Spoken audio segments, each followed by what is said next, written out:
August 15, 636 AD.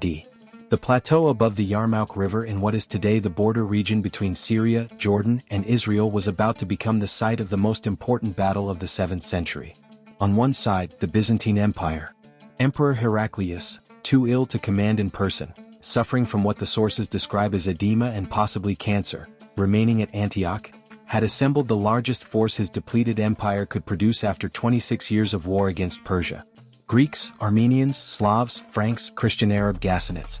The numbers in the sources range from 80,000 to 200,000. Modern historians generally accept a figure somewhere between 80,000 and 150,000 as plausible.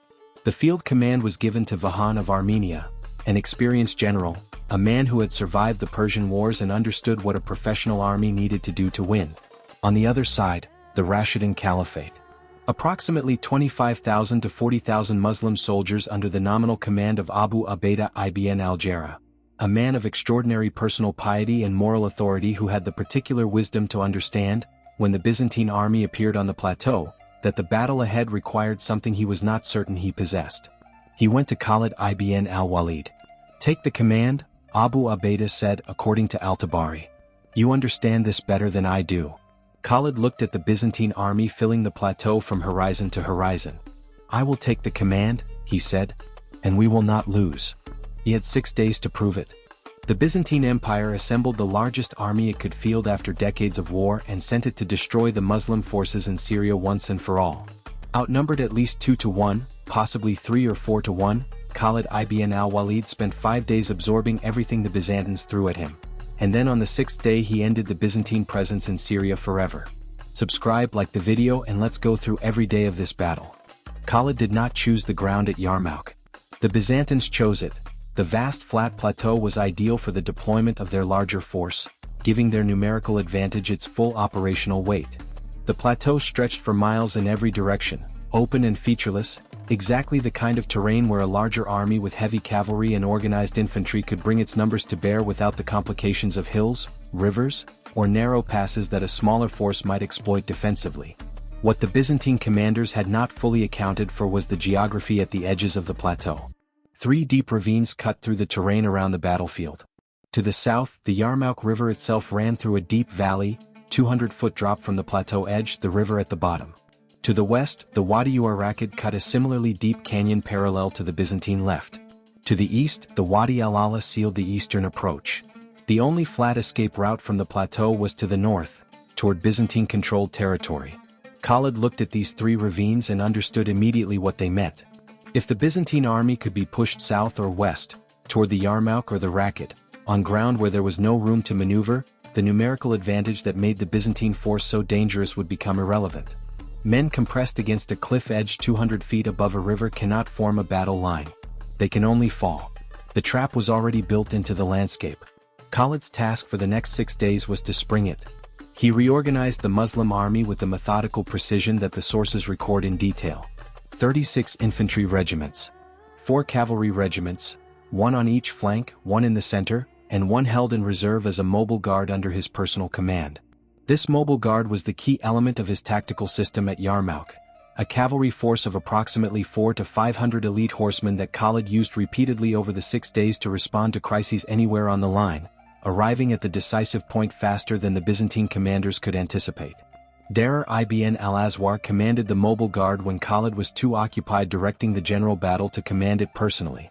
Darar was, by the accounts of the sources, one of the most extraordinary warriors of the early Islamic period, a man whose personal combat record at Yarmouk would require a separate episode to do justice, and who was exactly the kind of soldier that Khalid's tactical system required, capable of independent judgment at the critical moment, fast and absolutely without fear. The Muslim camp was positioned with the Arabian desert at its back, deliberately. This was not an accident. It was Khalid's consistent strategic principle across every campaign he ever fought: always maintain an open route to the desert. The Byzantines could not follow him into that terrain. If something went catastrophically wrong, the Muslim army could retreat into the desert, regroup and return. The desert was not the enemy. The desert was the safety valve. The women of the Muslim camp, the wives and female relatives who had accompanied the army, were given a specific role in Khalid's defensive system. They were stationed behind the lines with tent poles and whatever weapons were available, with orders to turn back any Muslim soldier who broke from the line and attempted to flee toward the camp. Al-Tabari records that on the days when the Byzantine pressure came closest to breaking the Muslim line, these women fulfilled their function with a ferocity that the sources describe with evident admiration. "Shame on you," one of them reportedly cried at a retreating soldier, according to al-Walid. "Go back and die like a man, or I will beat you to death myself." The soldier went back. Vahan's strategy for the first days of the battle was straightforward and sound. Probe the Muslim lines, find the weak points, apply pressure at multiple places simultaneously, and let the numerical advantage gradually wear down the Muslim capacity to respond. He was not in a hurry. His army was larger, better equipped, and fighting on ground it had chosen. Time was on his side. Day 1, August 15th. The Ghassanid Christian Arab cavalry under Jabalah ibn al-Ayyam swept forward as the vanguard, testing the Muslim right flank. They were fast, well-mounted, and they knew the terrain better than anyone on the Byzantine side. These were men who had lived in this landscape for generations. Khalid's mobile guard moved immediately to reinforce the right, arriving before the Ghassanid pressure could create a genuine breach. The Ghassanid cavalry pulled back. The main Byzantine infantry advanced across the center in organized formation. The Muslim infantry held.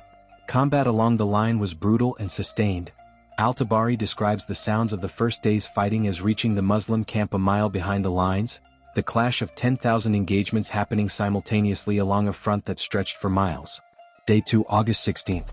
Vahan sent two of his corps commanders, Kanater commanding the Byzantine left, Derjan commanding the left center, against the Muslim right and right center simultaneously, attempting to roll the Muslim line from one end.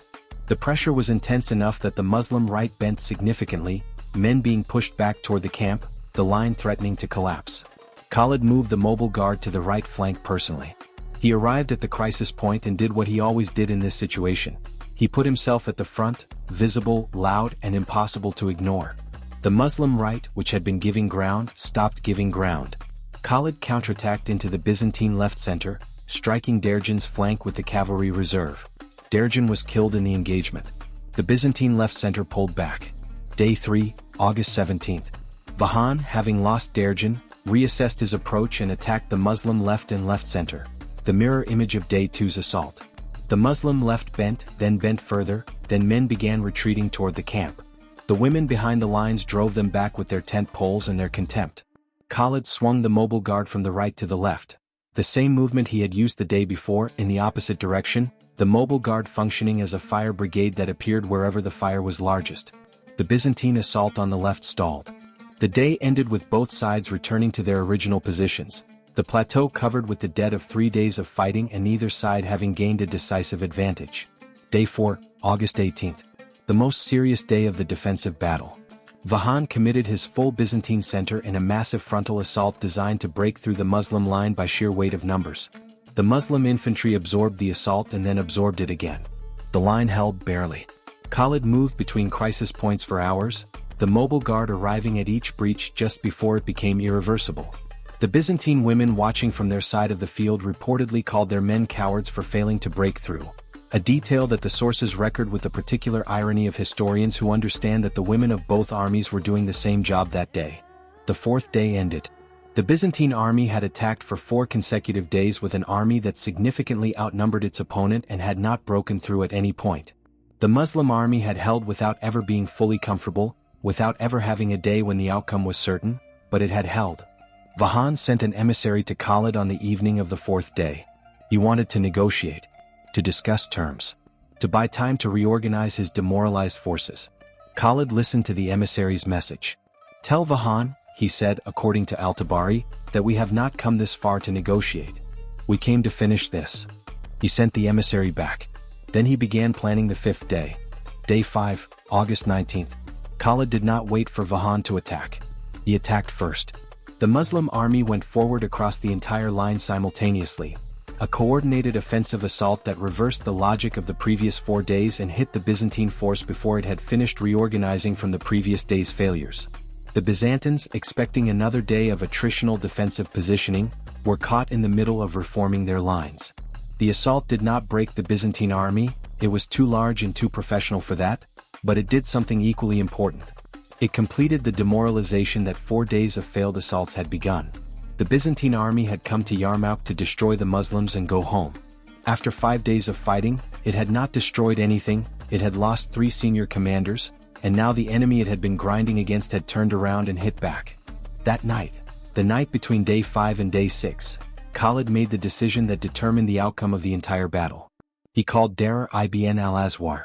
"I need you to take 500 cavalry," Khalid said, according to the accounts preserved in Al-Tabari, "and ride around the northern flank of the Byzantine army in the dark. There is a bridge over the Racket at Ain al-Dakr. Capture it and hold it." Dar understood immediately. The bridge at Ain al-Dakr was the only viable crossing over the Wadi Racket, the only practical escape route from the western side of the battlefield for an army in retreat. If the Byzantines broke and tried to flee westward, the bridge was where they would go. Without the bridge, the only direction available was south, toward the Yarmouk Gorge. Into the ravine. Off the cliff. Dar took his 500 men and disappeared into the Syrian night. The Byzantine camp, by all accounts, did not know he had left. August 20, 636 AD. Khalid assembled his commanders before dawn. The plan was simple.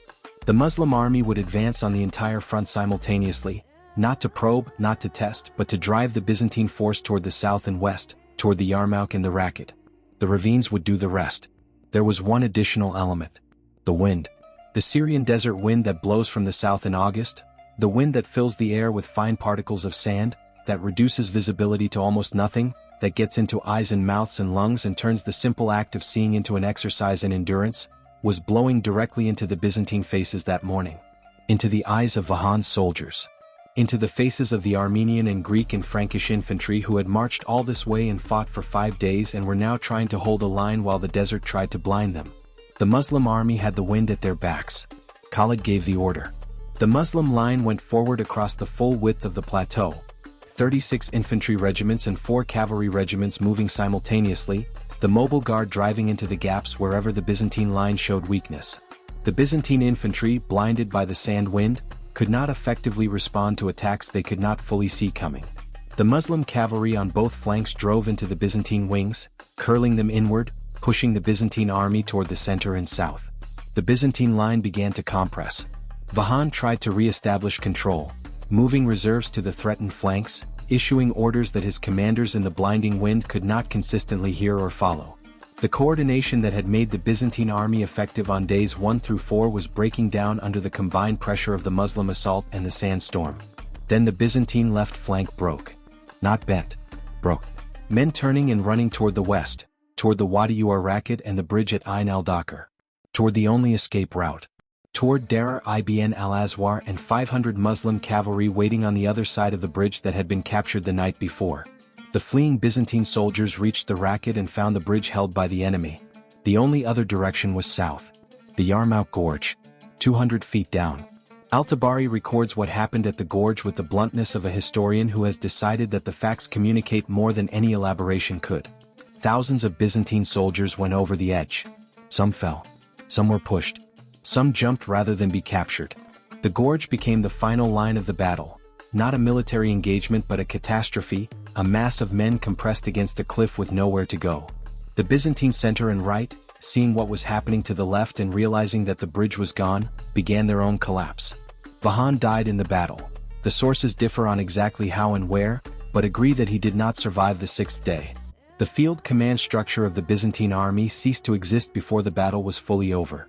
Khalid rode through the breaking Byzantine formation with the mobile guard, driving the collapse forward, making sure that the retreat could not reorganize into a defense. He was everywhere on that final day. Al-Tabari and al-Waqidi both record that he fought personally throughout the 6th day, that he was present at every critical point, that he was the last Muslim commander still directing operations when the sun went down and there was no Byzantine army left to direct operations against.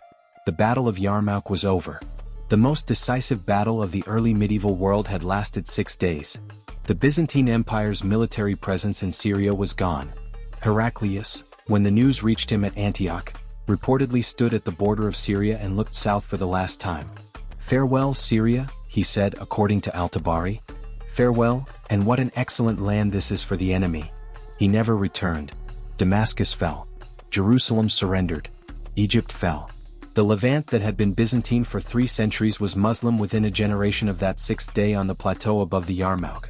And Khalid ibn al-Walid, the man who had organized the trap, sent Dara to the bridge in the dark, used the desert wind as a weapon and personally fought through all 6 days, was within months removed from command. Not for defeat. Never for defeat. For success.